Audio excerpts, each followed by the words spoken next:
Hello everyone, welcome to Lukmaan IAS. Today we are going to have the Hindu newspaper analysis dated. एक second रुको.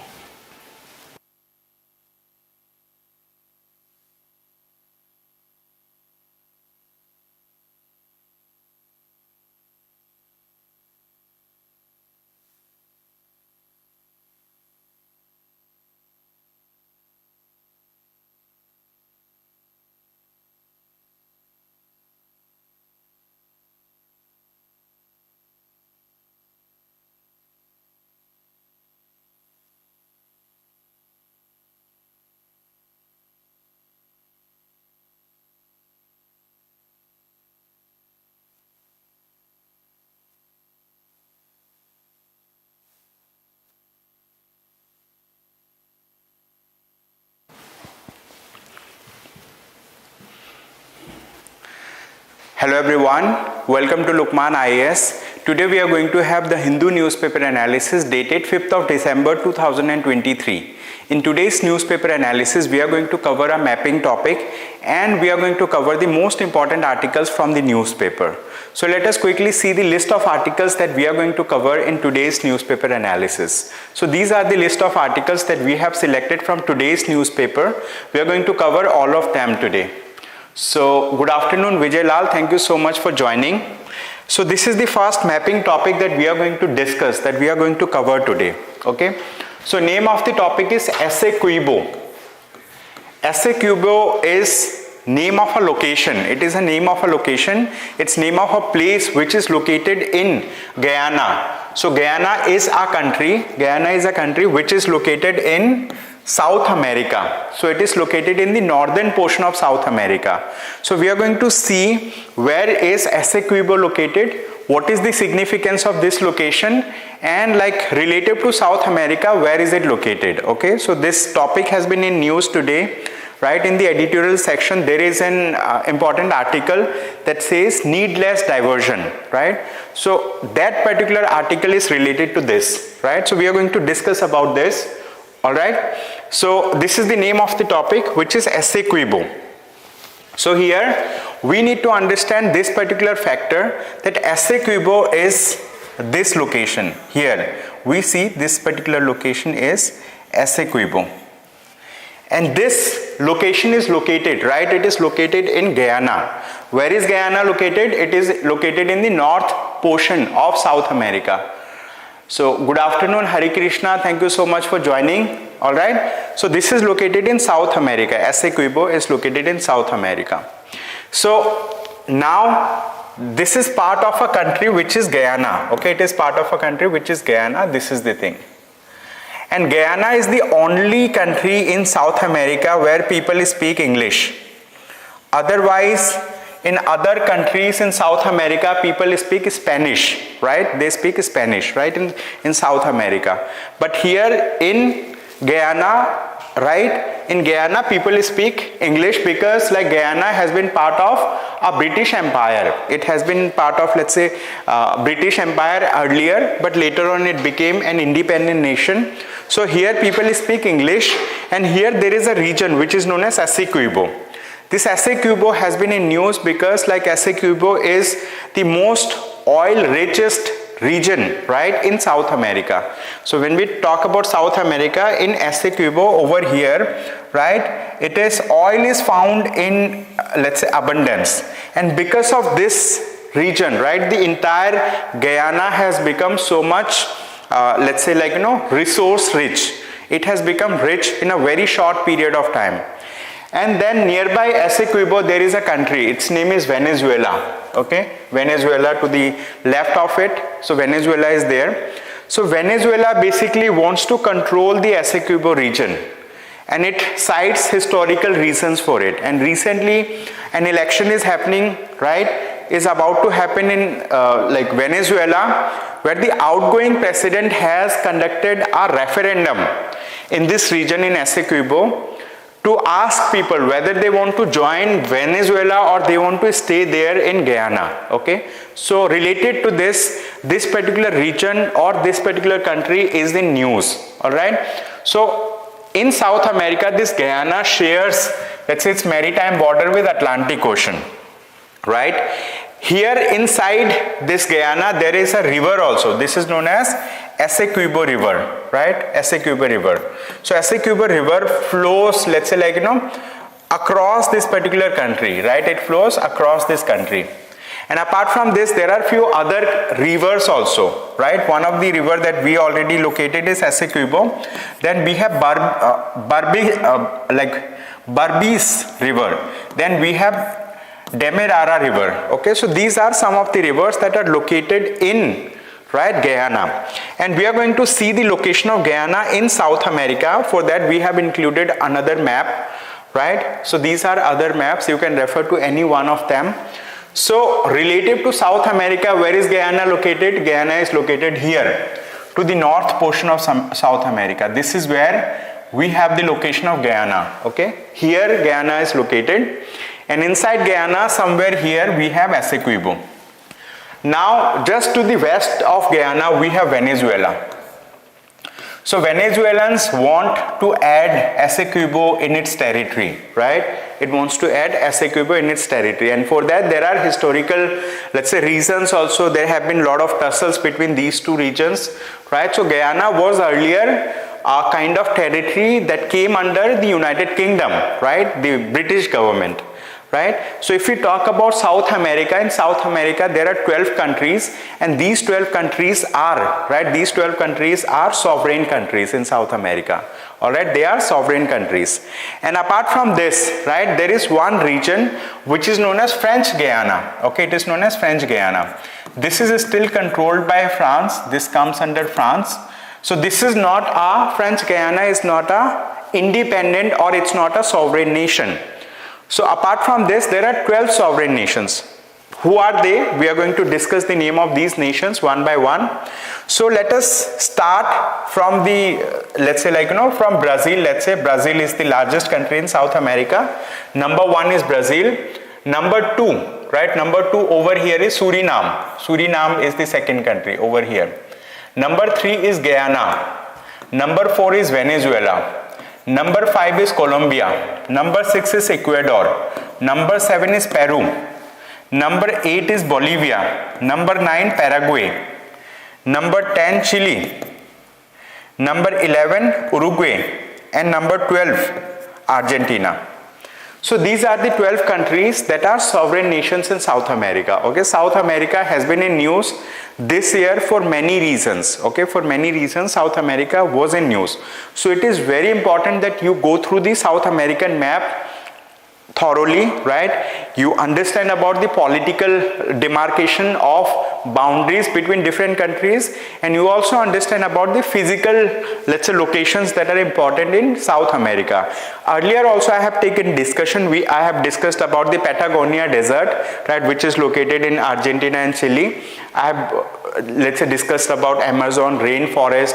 I have discussed about the Amazon river basin. I have discussed about, let's say, many other regions in South America. Okay, so it becomes important for you to focus on South America. Maybe there is a mapping topic can come in the prelims exam from this topic.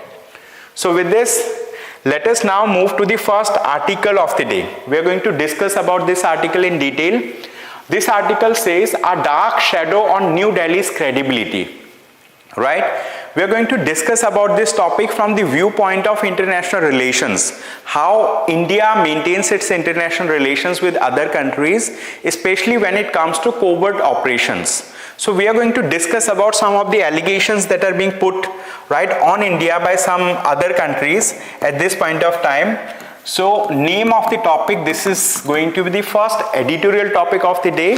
It says a dark shadow on New Delhi's credibility. A dark shadow on New Delhi's credibility. Right? So we are going to discuss about it now quickly. So what is the context? Why this topic is coming in news, right? So recently what has happened? One person, right, one Khalistani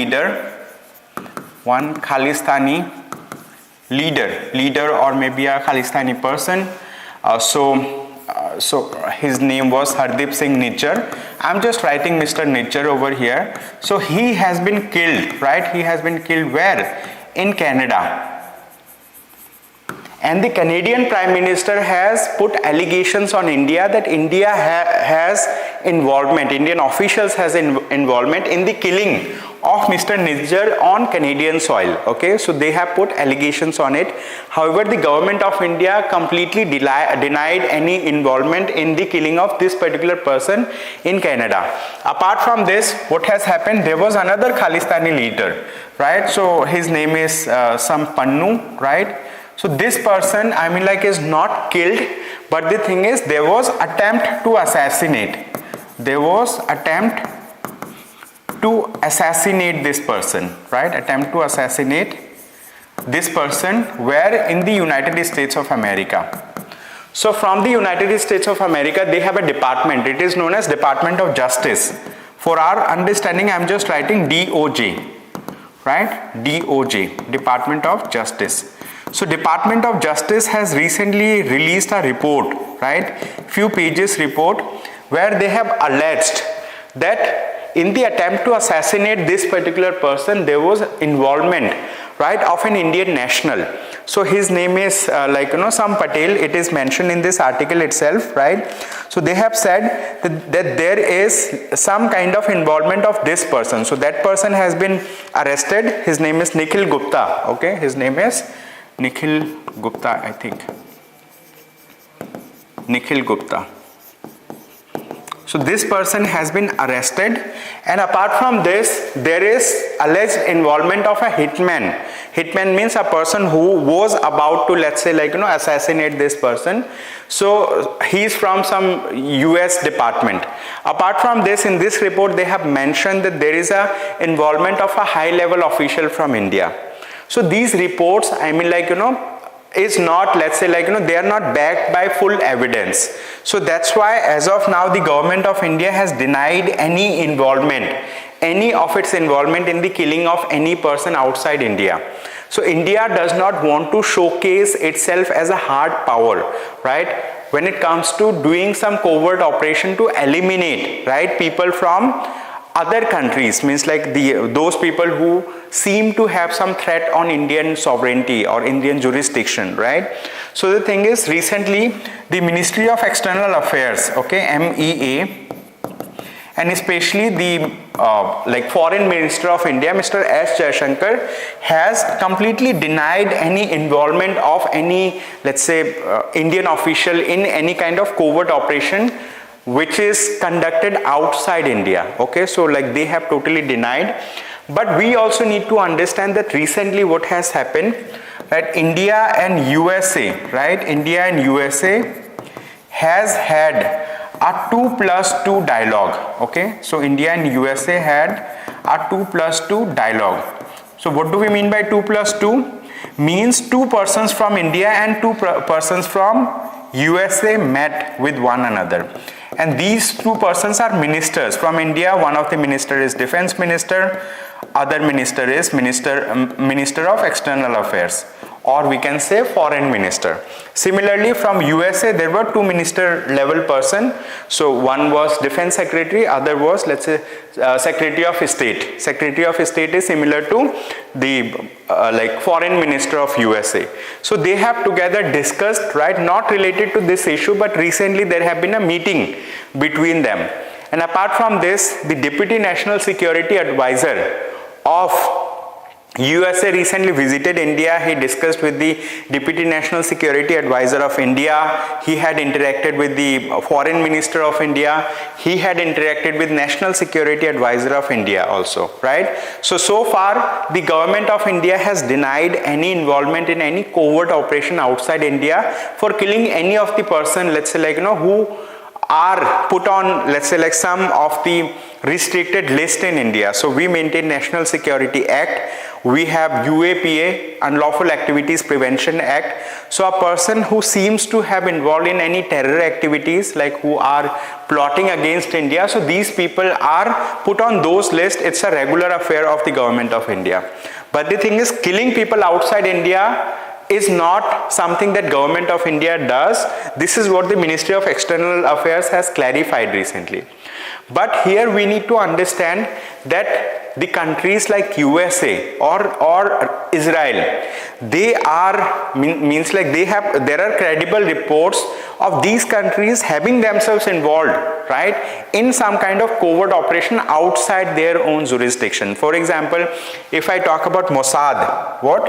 Mossad is the intelligence agency of Israel, right? So I'm just giving some examples, right? It is known as Mossad. Mossad is an intelligence agency, right? It is an intelligence agency which is located in Israel. It's an Israeli intelligence agency. And Mossad, was involved in many times, right, in various kind of covert operations. Covert operations means undercover operations where they have killed people outside, right, outside Israel.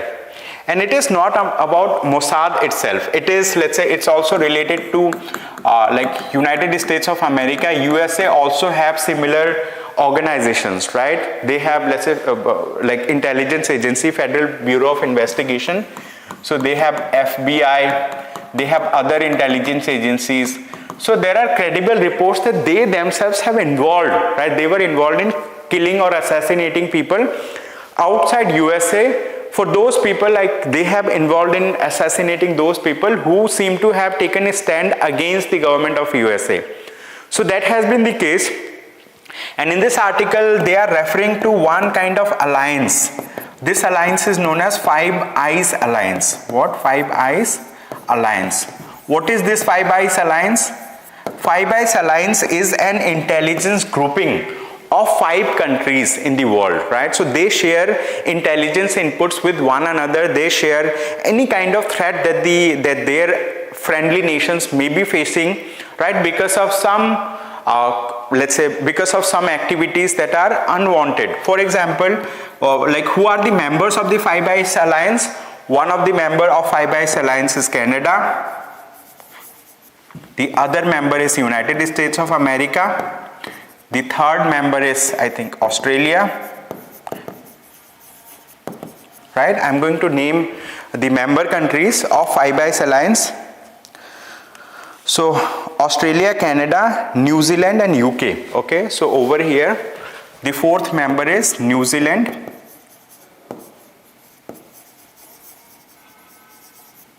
and fifth member is United Kingdom.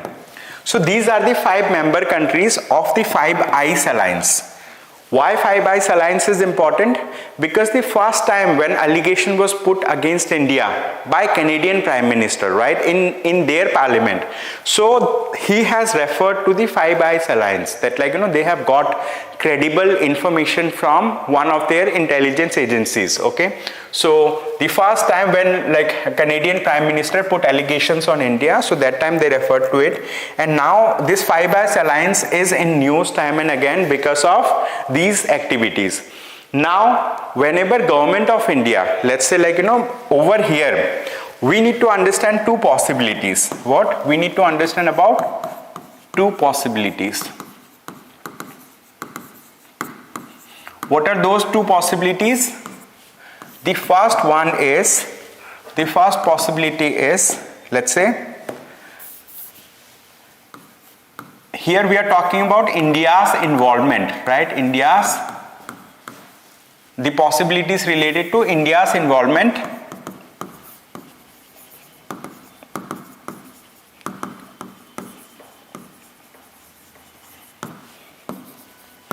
in covert operations outside India, right?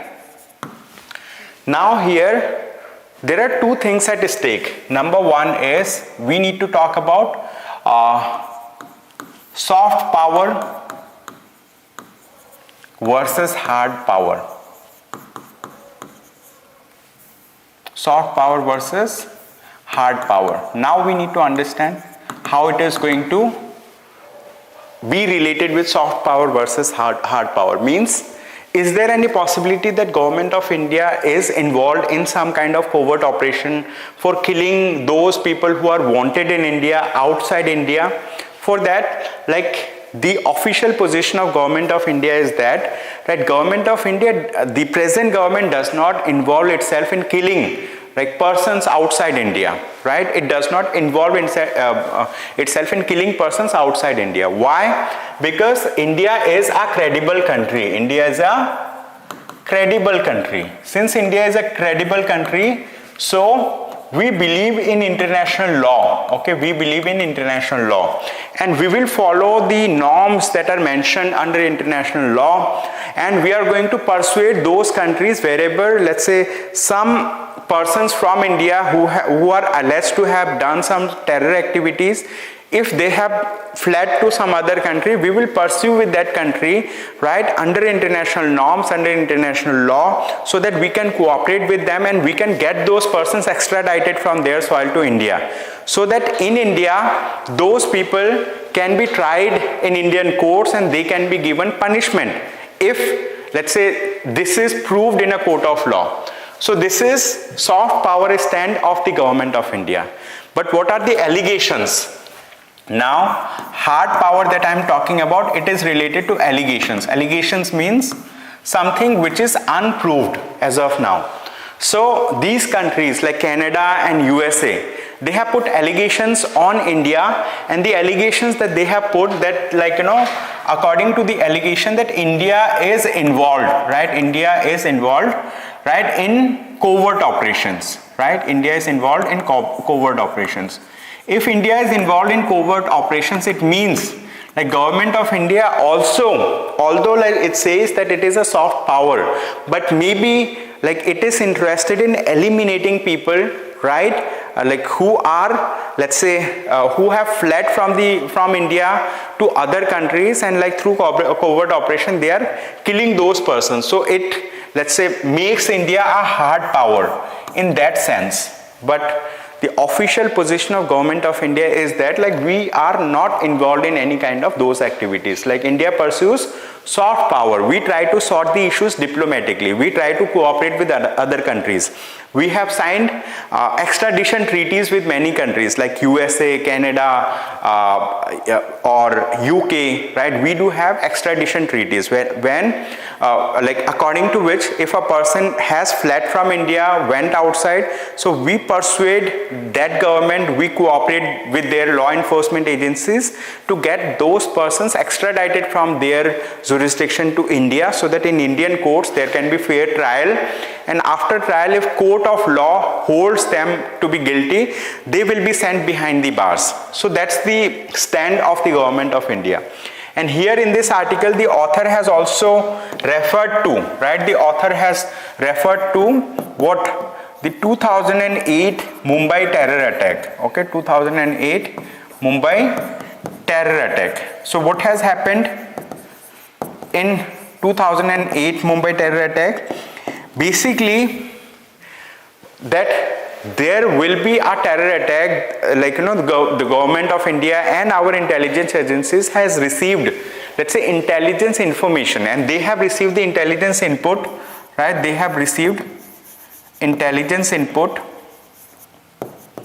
from which countries? They have received intelligence input from United States of America. So United States of America has said that one person, his name is, here it is mentioned, David Coleman Hadley. Okay, his name is David Coleman Hadley. So who is David Coleman Hadley? So according to USA, he was an operative of Lashkar-e-Taiba. Okay, he was an operative of Lashkar-e-Taiba. So what is Lashkar-e-Taiba? Lashkar-e-Taiba is an is a terror outfit. It is a terror group which is based in Pakistan. And so David Coleman Headley was the mastermind, right? He was the mastermind behind the 2008 Mumbai terror attack. So US government has shared intelligence input with India, right? Intelligence input was shared by USA government related to David Coleman Headley with India, that such and such attack may happen in your soil, in your country. But the intelligence agencies failed to trust on the input that they have received from USA. And we have witnessed an attack on Hotel Taj, and there were attack on, let's say, railways. There were attack at many places. And since these attacks has happened at many places, so that's why, now government of India has become more vigilant. We have created NatGrid also, National Intelligence Grid. So after the Mumbai terror attack, and we have established we have, let's say, upgraded our security infrastructure, we have upgraded our intelligence infrastructure over here.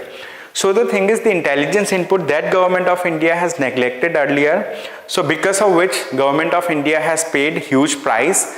But the thing is, we have also made sure that all those people who attacked on India, all those people were, there were retaliation also, those people were killed then and there. One person was captured, and later on, he was, let's say, sentenced to death by the Supreme Court of India in India.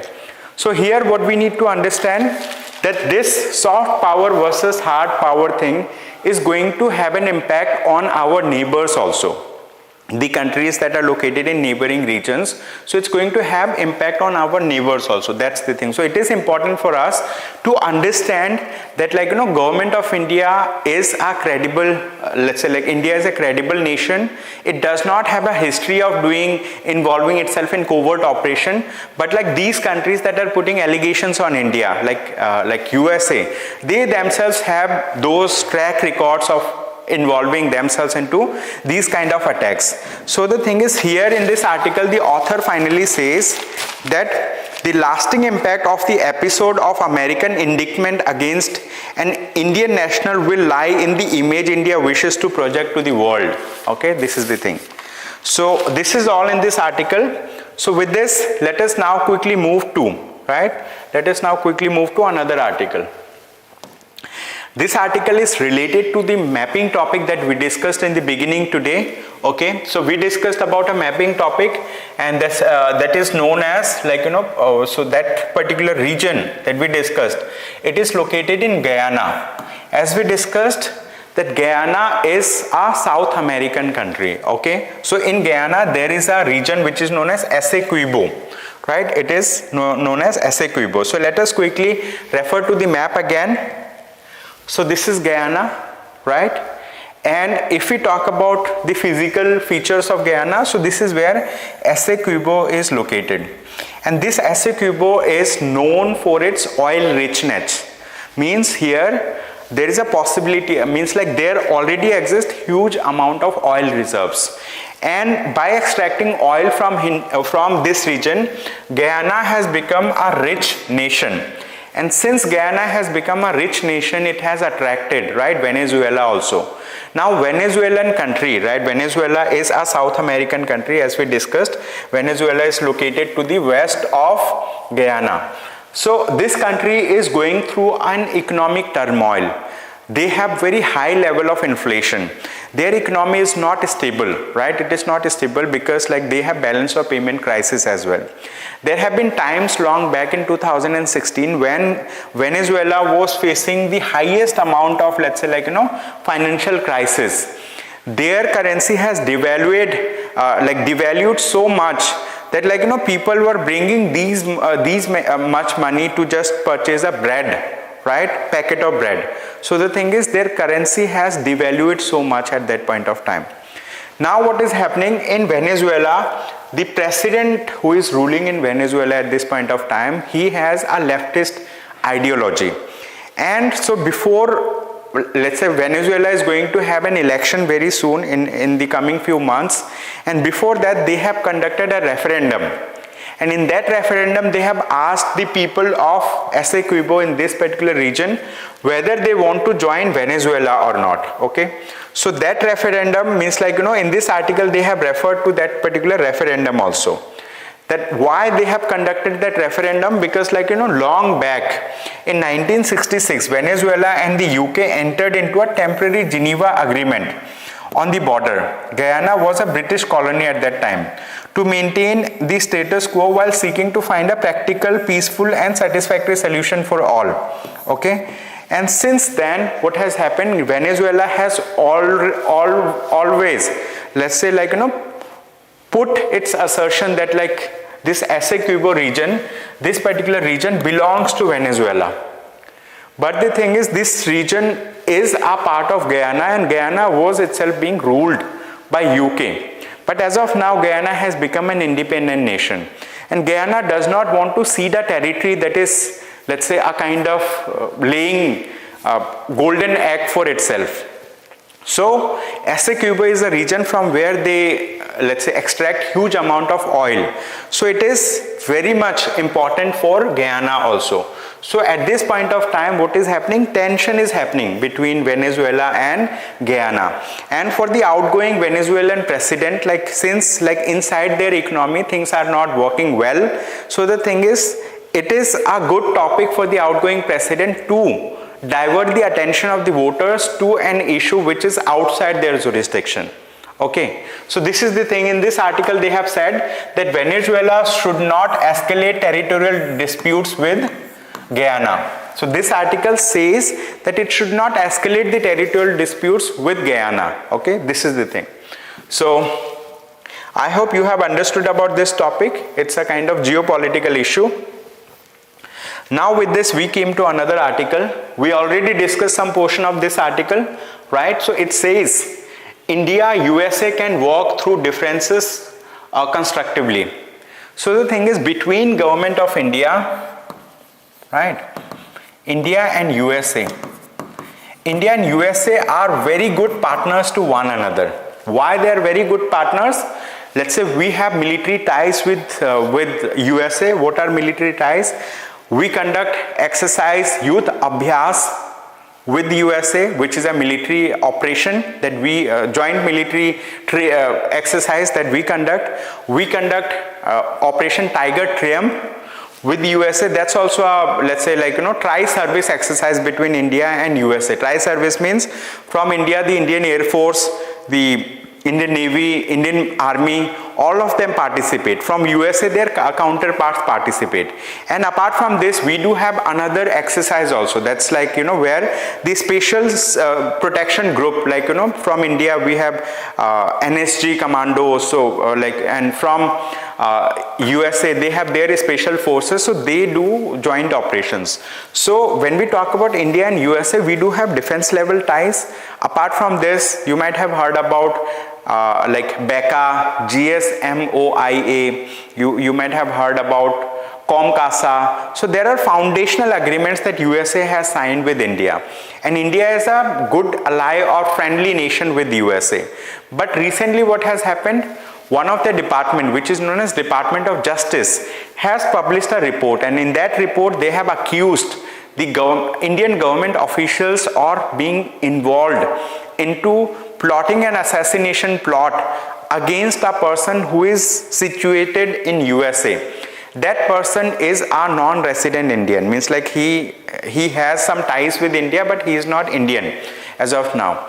So they are, let's say, they demand for Khalistan, right? So they are Khalistani leaders, I would say. They are Khalistani leaders. Or so over here what has happened, the Department of Justice of USA has put allegations on India, and government of India at the highest level from the Ministry of External Affairs, they have clarified that India does not have any involvement in any of these operations. But however, the government of India is willing to conduct a free and fair inquiry into that allegation. Okay, so we have conducted a high level group, or we have created a high level committee, and that committee is going to conduct an impartial and independent inquiry into this thing to see the like how credible are those allegations, right? So meanwhile, what has happened, one of the minister from USA has visited India. So he is the principal deputy national security advisor of USA. His name is Jonathan Feiner. He has visited India. He has met with the Deputy National Security Advisor of India. He has met the National Security Advisor of India. He has met the External Affairs Minister of India. He has met with, let's say, like, few other officials from India. And they have together discussed on this particular issue, the kind of alleged involvement of Indian officials into covert operations outside India in USA. Okay. So here these two people have said that although differences exist between India and USA, but the thing is their bilateral ties are so strong that they will be able to navigate through the differences. Okay, this is what they have said. So USA principal deputies NSA in New Delhi for high level meetings days after Department of Justice, like that. Okay, so this is what is all mentioned in this article. All right, so with this, let us now quickly move to another topic. So this topic is really important. It is important for your paper. It is important for GS paper 3. It is important for GS paper 3. It is part of Indian economy. Okay, it is part of what? Indian economy. So we are going to discuss about this topic in detail, right? So over here what says, the need to transforming agri-food systems. Okay, so we need to understand about this topic in detail.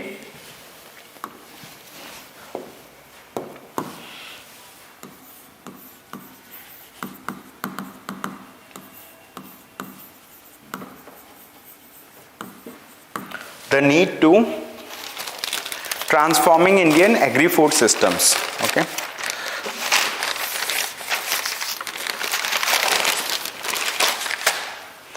The need to transfer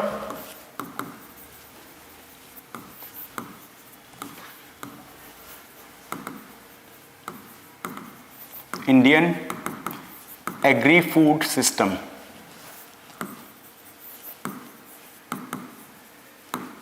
So let's discuss about this topic. So what is the context, why we are reading this particular topic and why it is important,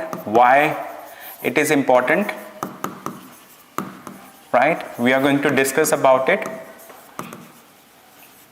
So basically recently what has happened, the United Nations Food and Agricultural Organization, UNFAO, right? UNFAO has recently released a report, and this particular report talks about the food and agricultural system. It talks about that in food and agricultural system, what is there? There is a kind of hidden cost associated. Okay, there is hidden cost associated.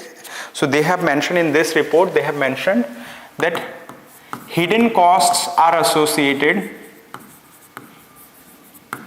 in agricultural activity, and the hidden costs that are associated, they are in trillions of dollars. Okay, they are in trillions of dollars worth. Okay, so in this article they have said that it works like it is as high as $10 trillion. Okay, it is as high as $10 trillion. So it's a very big figure. Means people who are involved in agricultural activity, who are producing the goods from agricultural field, right? So they are putting in labor, they are putting in, let's say, seed, they are putting in fertilizers, they are putting in, let's say, using their soil to produce goods out of it. And since they produce goods out of it, in India we do have a system that is known as minimum support price, MSP system. So under MSP system we try to give, let's say, like 2 times or 50% extra. Okay, so whatever is the cost, that cost plus 50% etc. is, let's say, made the price of MSP. So the thing is, like, what is happening, the farmers are putting lot of labor, they're putting effort to produce food, but the return that they are generating, it is not let's say, like it is not at par with what they should be, let's say, reaping. It is not at par with what they deserve. So this is highlighted through this report, which is released by United Nations Food and Agricultural Organization. They have said that there are huge amount of hidden costs that are involved in agricultural activity, and it is to the tune of $10 trillion. Okay, this is what is said. Now, here in this article, they have mentioned about intensive agriculture. Means like in India, we practice what kind of agriculture? We practice intensive agriculture. So what do we mean by intensive agriculture? Right? What do we mean by intensive agriculture? So in India, intensive agriculture has begun with Green Revolution. What? With Green Revolution. So this Green Revolution has started in India in 1960s to 70s, like that. And still 70% of agricultural productivity in India that we are doing, it is based on the practices that we have started in Green Revolution. Okay, so what has happened in Green Revolution? Number one, what is the most important factor? As part of Green Revolution, we use high yield variety seeds, right? We use high yield variety seeds. Means these are those seeds that can give higher output. Apart from this, we use fertilizers. We use fertilizers. We follow monocropping patterns, right? We follow monocropping patterns, etc. So this Green Revolution was, let's say, initiated in India by a person. His name is M.S. Swaminathan. M.S. Swaminathan. He is considered to be the father of Green Revolution of India. Still, in 70% of the fields wherever we do agricultural productivity, we use the practices that were adopted during Green Revolution, right? During India's Green Revolution for increasing the agricultural productivity. But however, what it has done, it has also created some kind of negative impact. What it has created negative impact also. Right? Means like there were positive impacts because like agricultural productivity has increased, right? Farmers were able to generate more profit, right? More productivity was there, but it has negative impacts as well. So what are the negative impacts of Green Revolution? Let's discuss about it, okay? Negative impacts of Green Revolution. Of GR. I'm just writing GR, it means Green Revolution for our purpose. Alright? One of the negative impact of Green Revolution was that it has led to socio-economic disparity. Okay? It has led to socio-economic disparity. What do we mean by socio-economic disparity? What happened? Those people, right? Those people who were involved in agricultural activity, who were rich, for example, they had more land, they could afford to buy high yield variety seeds, and these high yield variety seeds were being produced by multinational companies. Okay, these were being produced by which companies? Multinational corporations or multinational companies. So these companies got benefited, and those farmers who could afford to buy tractor, those farmers who had big land, those farmers who could afford to buy, let's say, cost intensive high yield variety seeds, cost intensive fertilizers, they got benefited. However, what happened to the small and marginal farmers? Those farmers who had lesser land holding, those farmers who could not purchase high yield variety seeds, so they were left behind. They could not reap the benefit of the Green Revolution that India has witnessed, right? So it has created a socio-economic disparity among farmers. This was one of the problem. Apart from this, it has a problem created environmental concerns. What? It has created environmental problems. Environmental problems, why? Because the kind of fertilizers and pesticides, okay, fertilizers and pesticides that we have used, like fertilizers and pesticides that we have used, these fertilizers and pesticides, what they have done, they have created environmental problems. They have caused soil pollution, they have caused water pollution, right? And also, apart from this, groundwater got depleted. Okay, groundwater got depleted. Means the water table has receded. Earlier, let's say like, we were able to extract water. Let's say like, this is the ground level. We were able to extract water by digging little bit. But now if you dig so much, it's still like you are unable to find groundwater. So groundwater table has receded because of this. So groundwater got depleted. That was another problem. And the thing is, the fertilizers that we have used, these fertilizers have created soil pollution, water pollution and all. So it is associated with some kind of negative impact as well. So in this article, basically they have talked about that we need to transform the agri-food systems in India. Why we need to transform the agri-food systems in India? Because of many reasons. One of the reason is that the newer practice that we are going to adopt, that will be environmentally friendly. Second thing is they should benefit the farmers. The farmers are the ones who are actually working in the field to produce food, and this food is being utilized by all the people in the country. So Government of India does have a National Food Security Act 2013, under which the Government of India strives to provide food security to its citizens. So it is important that we transform our agri-food systems, and if we transform the agri-food systems, we will be adopting the environmentally sustainable practices. We will be adopting those practices that are benefiting the farmers, and we are going to adopt those practices that are going to be, let's say, high yielding also. So the thing is, we need to identify all those systems, all those agricultural practices, all those patterns that can be followed to meet the current need, and that can eliminate the problems that are associated with green revolution. So this is what is said in this article. So someone has written something, Vijay Lal, more crop yield in less area, right? So we want this thing. Then inter-regional, intergenerational disparities, right? So there are disparities, like he said, inter-regional disparities means like in different regions, for example, like in Punjab, in Haryana, right? So those people got benefited hugely because of green revolution. But there are many places, for example, in Maharashtra, in Vidarbha region, right? So it is drought prone, and people did not get benefited out of green revolution there. So green revolution benefited some pockets in India. It did not benefit all the areas. So that was inter-regional disparity.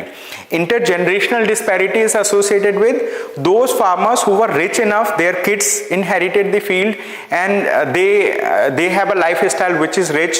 And however, if we talk about the children of those farmers who had lesser field, who could not afford all these things, their children are, let's say, perishing. So the thing is, there is intergenerational disparities also. And Vijay Lal has also written, indiscriminate use of fertilizer, pesticides destroys the soil health. Yes, right, as we discussed already. So indiscriminate use of fertilizers and pesticides, it destroys the soil health, and since it destroys the soil health, so that's why Government of India has come up with a new plan, which is Soil Health Mission. So under which Government of India has created labs across different districts in the country, so that soil health can be monitored, right, in different places for the benefit of the farmers, so that the farmers get to know what kind of nutrient is actually needed in their field, right, so that they do not use those fertilizers that are already present, those nutrients that are already present, because it will lead to over use of some form of nutrients and less use of the deficient form of nutrients. That's the thing. So with this, let us now quickly move to another article, right? So this article is related to international relations. It is part of GS paper 2. So here they have mentioned about US Navy ship illegally intruded into South China Sea, says China. So as we have discussed yesterday, I think yesterday or day before yesterday, I have taken a mapping topic based on South China Sea. So South China Sea is a heavily disputed region in the world, right? Why it is a disputed region? Because in South China Sea, right? Because in South China Sea, right? There are many countries that are claiming, they have competitive claiming with one another. So China says that entire South China Sea belongs to them, right?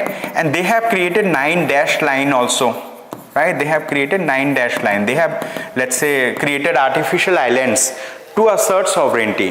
But over here in the South China Sea region, there are many countries. For example, if I talk about Malaysia, if I talk about Philippines, if I talk about other countries also in South China Sea region. So what they do, they also assert their sovereignty in the South China Sea. So there is a law which is known as United Nations Convention on the Law of the Sea. This UNCLOS is an international law, and this law is applicable for all those disputes that are arising out of, let's say, sovereignty claims in ocean regions or in sea. Okay, so related to disputes related to it, there is a law, international law. It is United Nations Convention on the Law of the Sea. This United Nations Convention on the Law of the Sea, let's say, in its articles mentions clearly what is territorial water. Means like territorial water is from the coastline of a country up to 12 nautical miles. The coastal country will have sovereignty, complete rights on the resources beneath the water and on the water also. But from 12 nautical miles up to 24 nautical miles, this will be considered to be contiguous zone, where the let's say coastal country will have limited jurisdiction. It will be having some, let's say, some authority to extract some of the resources, to utilize it, but it will be having some limitations also. And beyond 24 nautical miles, it will be considered as exclusive economic zone, right, up to 200 nautical miles. Then from 200 nautical miles onward, it is considered to be high seas. And as part of the United Nations Convention on the Law of the Sea, they have created multiple authorities also.